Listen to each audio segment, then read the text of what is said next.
O programa TV Câmara Entrevista está de volta. Nosso tema de hoje é a PEC 241, que impõe limite aos gastos públicos e é considerada pelo governo Michel Temer uma das principais ações para estabilizar a economia do país. Acontece que essa proposta de alteração constitucional tem levantado grandes discussões entre pessoas da sociedade e tem se posicionado contra ou a favor.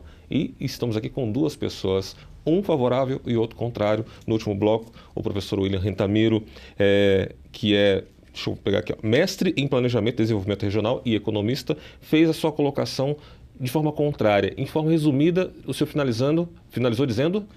Analisando a eficiência, a comparação da eficiência de gestão privada com gestão pública, que a pública maximiza o bem-estar social e a privada o lucro, e muitas vezes as duas não se conversam. A professora e doutora Andréia Micarato, doutora em Direito Tributário, discorda plenamente. É isso mesmo, doutora? Isso mesmo. Por quê? Totalmente. Porque se a gente não tem esse limite, igual até o professor comentou, que mas vai afetar no investimento da educação e no investimento à saúde. Mas o valor que já é hoje liberado para a educação e para a saúde já supera, né? Se a gente não fizer essa PEC hoje, daqui a 2018, que é a projeção que tem, ele como economista sabe mais que eu sou de direito, nós não teremos nem condições de liberar, nós no sentido de Estado, União, não temos condições de conseguir pagar e investir o que já está sendo investido esse ano para 2018. Por quê? Porque não entra-se, a arrecadação está sendo muito baixa. Por que a arrecadação está sendo baixa? Porque a carga tributária cada vez aumenta mais e, infelizmente, hoje nós temos uma projeção feita pela Procuradoria da Fazenda Nacional. Dos 2.000 processos distribuídos diariamente, 2% tem êxito. Ou seja, quase mais de 90%, né? 98% dos processos não são quitados e nisso entra em prescrição, decadência e não são pagos. Por quê? Porque hoje já se criou a ideia de que vou aguardar um refis, vou aguardar um PEP, vou aguardar um benefício de isenção de multas. Então, se a gente pensar em só aumentar a carga tributária, não temos condições, aí a gente acaba com as empresas privadas que ele falou e não vão conseguir, o Estado não vai conseguir manter a parte pública, porque realmente, ele até comentou, a função do Estado é o quê? Benefício para a sociedade, mas para eu ter esse benefício eu preciso ter dinheiro. Se eu não tenho dinheiro, eu não tenho como dar esse benefício. Se um pai está desempregado, é lógico que ele quer levar seu filho todos os dias para ter um lazer. Se ele não tem condições, ele precisa fazer essa retenção, e é isso que a PEC propõe. O prazo é de 20 anos, sim, porém, em 10 anos já pode ter alterações. Mas por que 10 anos é muito? Porque a dívida, nós estamos falando em trilhões. Não tem como fazer um prazo menor do que isso, infelizmente. É só observar, deixar claro que eu não sou contra o limite. Eu sou a favor do limite, lei de responsabilidade fiscal tem que ser obedecida e dívidas têm que ser pagas, né? É o que acontece, eu não questiono o limite é necessário. Eu questiono a eficiência da gestão, né? Os gastos são altos, de fato, em algumas situações, e já colocamos aqui a situação de pagamento de juros da dívida, que é o nosso maior, que toma maior espaço. A questão é discutir a eficiência desses gastos, né? A partir do momento que a gente faz um pagamento de juros da dívida, de uma dívida que ainda tem muitas questões e que seria interessante, só para a gente poder ter uma comparação, o Equador, obviamente guardado as devidas proporções da dinâmica econômica dos países, o Equador ele fez essa auditoria da dívida e chegou ao ponto de que 70% do valor que eles estavam pagando não era devido, né? E o que o presidente fez? Ele chamou os rentistas e apresentou que pagaria entre 25% e 30%. E o que acontece? 95% deles aceitaram sem qualquer questionamento. E quando a gente começa a analisar os dados, né, do Banco Mundial a respeito do Equador, nós vimos uma melhoria na qualidade de vida e no desenvolvimento econômico e social daquele país. Mas então, esse é o problema, professor. Se nós estamos falando em gestão, a Constituição faz o quê? Dá liberdade para os entes políticos escolherem onde vai ser destinado. Aí a PEC vem o objetivo e fala, eu limito. Eu não posso ficar... A despesa discricionária é pequena em relação à despesa obrigatória. A despesa discricionária, que é aquela que o executivo tem liberdade para poder movimentar, ela atinge aproximadamente, acho que de 10% a 15%. Tanto que foi aprovada a DRU, né, a desvinculação das receitas da União, para poder levar a liberdade do executivo para poder fazer essa tramitação. Então, nessa situação, eu acredito que é necessário uma eficiência de gestão. Fazendo uma comparação, né, o famoso, a lenda, né, da galinha dos ovos de ouro, né? Se estão utilizando mal o ouro que vem ali da galinha, vamos matar a galinha para poder acabar com o problema? Não, tem que melhorar a eficiência de gestão. Temos que discutir várias outras situações, porque existem alternativas à PEC. Na questão tributária, por exemplo, podia-se discutir reduzir o tributo do produto e melhorar a eficiência da tributação da renda. Né? E criar mais alíquotas. Há estudos, porque nós temos 3 alíquotas atualmente, 11%, 15% e 27%. Me corrija se estiver errado, aí é mais a doutora tem mais propriedade sobre esse assunto do que eu. Mas criar alternativas para as classes mais baixas. Aproximadamente 60% do país vive com até um salário mínimo. Né? E é reduzido alguns valores deles. Então, essa discussão... Eu discordo de você, porque a população, a parte da população que mais precisa do quê? Da saúde e da educação pública, sim, são as que não pagam imposto de renda. Aí é porque elas estão no limite. Aí nós precisamos discutir distribuição de renda. E quando a gente analisa os casos de distribuição de renda do orçamento, a distribuição de renda o pessoal já associou muito com Bolsa Família. Mas quando você pega transferências de renda do orçamento do Estado, nós vemos que a grande parte dela, quase metade, vai para a Previdência, vai para inativos. Né? E quando a gente pega situações que nem Bolsa Família, é uma assistência, mas também nós temos que analisar o que é a cadeia produtiva decorrente do Bolsa Família. O Bolsa Família, a pessoa que recebe, ela vai comprar o arroz, o feijão, coisa do tipo. Agora imagina milhões de pessoas fazendo isso, o que dá na cadeia produtiva de tudo isso. Então é discutir melhor essa eficiência produtiva. E tanto é uma situação que é de discutir a questão de gastos, que quando teve a crise de 2008, alguns países, os Estados Unidos, por exemplo, os bancos recorreram ao Estado, ao governo, e o Congresso aprovou a injeção de 700 bilhões de dólares nos bancos. Em alguns outros países, os países que dinamizaram e elevaram a oferta de crédito para consumo, saíram mais rapidamente da crise. Então, é uma situação na qual nós precisamos discutir a distribuição de renda no país. E essa distribuição de renda, aí é que é uma situação também. O que acontece? Nós temos uma perspectiva para quando acabar a PEC de 2037, né? Nós vamos ter aproximadamente 10% a mais da população, serão quase 20 milhões a mais. E nós temos uma situação que em 2020 já começa a inversão do bônus demográfico, onde começa a ter mais pessoas dependentes da Previdência do que de fato trabalhando. Aí, por isso que eu falo da transversalidade. Com o aumento do número de aposentados, por exemplo, da expectativa de vida, por exemplo, é uma previsão. Exatamente, nós temos uma expectativa de vida maior, aumento do número de aposentados, e aí nós vamos discutir a transversalidade das reformas, que fazer uma para depois complementar as outras. Porque o que acontece? Nós deveríamos ter uma situação de acesso de qualidade à educação superior, porque uma mão de obra qualificada, ela tende a ter uma renda maior, e essa renda maior, ela tem um maior poder de contribuição. Mas só que quando nós trabalhamos e discutimos o congelamento, que eu vou usar o termo congelamento com todo respeito, tá, professor? O termo congelamento, nós vamos deixar de investir em educação superior, na área de educação como um todo, mas seria fundamental para poder suprir a mão de obra que nós vamos ter aposentada no futuro. Mas aí eu discordo do senhor, porque a função da PEC é o quê? Fazer essa limitação. A PEC, na verdade, é o quê? A ponta do iceberg. Sim, sim. Precisa ter um teto para os gastos. Limitado esse teto, nós vamos ter que fazer o quê? Estado vai ter que alterar Previdência, mas acho que a gente não poderia discutir a dívida externa, por exemplo, o pagamento dos juros da dívida, não seria interessante fazer uma auditoria, porque eu concordo. Mas na época do Sarney, o que ele fez? Ele tentou fazer toda a discussão, foi lá e suspendeu o pagamento, vamos ver se a gente não consegue alguma coisa suspendendo. Economia dos anos 80 comparar com os anos agora são coisas distintas. Né? Mas o problema é o quê? O tamanho da dívida não nos permite a fazer essa discussão. Por quê? Quem tem o contato com empresas multinacionais está vendo. Todas as coligadas estão se afastando. Opa, deixa eu ver o que vai acontecer com o Brasil, o que o novo presidente vai fazer para diminuir esses gastos, esse número de juros altíssimo, essa inflação, para aí podermos conseguir investir novamente e abrir novas fontes de emprego. Daí a gente volta na essência. Eu entendo a preocupação da professora da limitação, a qual eu concordo que tem que ter limitação. O que eu não concordo é na questão da discussão da eficiência da gestão. Nós poderíamos aprimorar a eficiência de gestão das diversas áreas e não ficar somente trabalhando numa questão de tem que conter.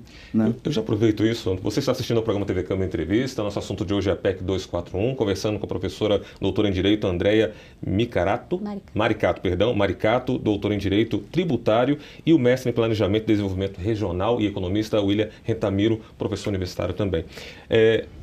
A discussão é interessante porque a nossa intenção com o programa aqui é realmente trazer o assunto, trazer os pensamentos para que possamos avaliar isso e acompanhar o que acontece no país, porque é o que interfere na minha, na sua vida, como eu disse aqui no início, e essa discussão está sendo bem saudável, bem respeitosa. E eu gostaria de perguntar para vocês o seguinte, baseado nisso que a gente tem hoje, né?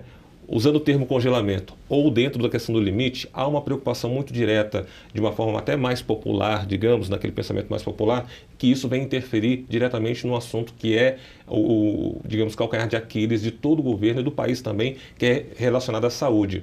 As perguntas são, em que vai interferir já agora, em 2017, o congelamento ou o limite do gasto público?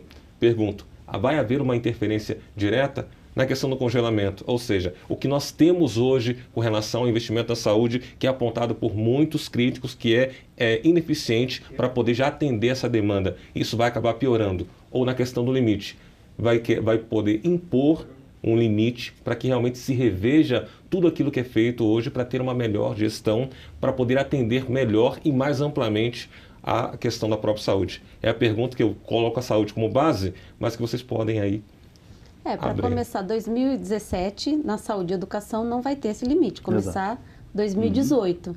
E a partir de 2018, aí sim teríamos esse limite que é essencial, porque hoje, se formos vermos, né, comparando até Rio e Rio de Janeiro, o estado do Sul que está na atual crise, o que vemos? Que muitas pessoas que são concursadas, muitas vezes não cumpre o seu horário de trabalho e tudo mais. Por quê? Porque já tem essa previsão de novos contratados para a saúde para suprir essa falta desses concursados. Com esse limite, a pessoa gestora que vai ter que pegar esse dinheiro que foi disponibilizado, ela vai ter que ter o quê? Uma maior fiscalização. Por quê? É simples. Aquilo que entra fácil acaba sendo fácil. A partir do momento que você tem que ter um limite, você tem esse limite, eu não tenho mais de onde tirar, vai ter que ser o quê? Definir prioridades.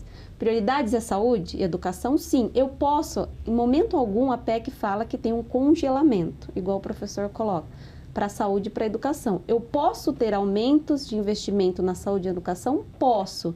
Porém, eu preciso o quê? Ver no que eu vou diminuir com relação a despesas de funcionário público, outras áreas, mas para poder beneficiar a saúde. E quem que vai ser o fiscal disso? A própria população. A população tem esse poder, tanto tem poder que todas as manifestações que foram feitas aí, teve todas essas mudanças, impeachments e tudo mais, que esse ano é um ano histórico.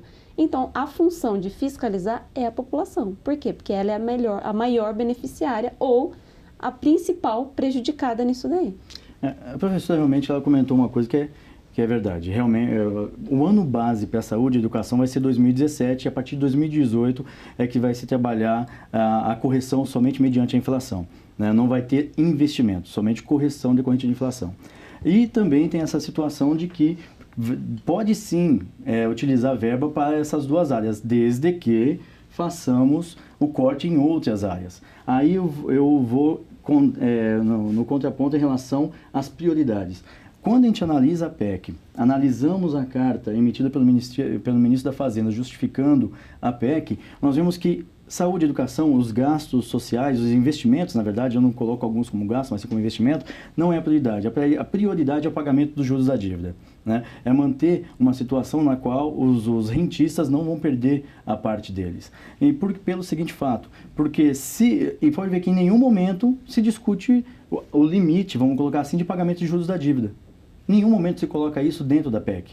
Né? Em nenhum momento, usar aqui a palavra que ficou bonita, que o presidente utilizou, ninguém ousou tisnar, né, acerca deste assunto, né, para poder discutir os juros da dívida. Mas somente nós vamos ter contenção de gastos. Aí eu vou discutir a situação do limite. Realmente pode investir mais. Mas se nós temos uma perspectiva de crescimento populacional, e é como você bem colocou, a grande maioria dos que dependem da saúde pública não pagam um imposto, nós dependemos diretamente de imposto daqueles que têm uma renda maior. Então, se nós tivéssemos uma tributação baseada na renda, seria bem diferente. E como essa situação da tributação é desproporcional, só para a gente poder ter uma comparação, digamos que de uma pessoa que tem um salário de R$1.000. Se ela adquirir um produto de R$100, vamos tirar como base o ICMS de São Paulo, que é 18%, né? Ela vai pagar R$18 de imposto.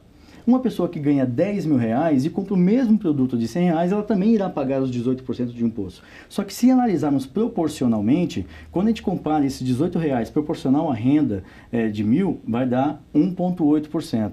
E quando a gente compara os R$18 com a renda de 10.000, dá 0,18. Ou seja, paga proporcionalmente à renda 10 vezes mais, a pessoa que ganha menos. Então, essa discussão da eficiência de gestão, de criação de um regime tributário que faça com que haja um deslocamento de tributação daquelas rendas maiores para atender às necessidades sociais, e daí nós puxamos uma outra situação que eu discuto novamente, a transversalidade.